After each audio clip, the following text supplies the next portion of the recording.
Tumaas ng 5 piso kada kilo ang presyo ng ilang commercial rice sa Batangas City Old Market. Ang locally produced rice naman nananatiling mahal kumpara sa mga imported rice. Alamin yan sa report ni Hazel Alviar. Suki raw sa bigasan ni Noel sa Batangas City Old Market si Aling Merlita. Noong nakaraang buwan lang daw ang huling bili niya dito ng 25 kilos sa dinoradong bigas na nasa 1,400 pesos. Pero sa pagbabalik niya kaninang umaga para muling bumili, hindi na ito ang kanyang nabili dahil tumaas na ito ng 100 piso at pumapalo na ng 1,500 kada sako. Naghanap na lang siya ng ibang variety na pasok sa kanyang budget. Ay biglang taas. Ay di ang magiging diskarte nito ay higpit sinturon.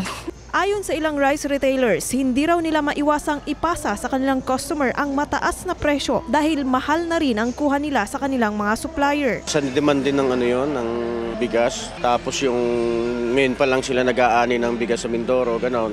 Pero sa Mindoro, mahal na rin ang bigas. Pinapatungan lang namin ng kaunti. Sa bigasan namang ito ni Michael, pumapalo na sa 70 pesos kada kilo ang presyo ng dinorado. Nagbawas na nga raw siya ng kuha sa kanyang supplier mula sa 20 sako, naging 5 sako na lang kada araw. Baka mamaya pagbili namin ng 20 pesos na kristal, tapos biglang baba, malaking lugi pa ganun. May bumibili pa naman din. Pero ang daming nawala kasi lumilipat na sila sa Jasmine.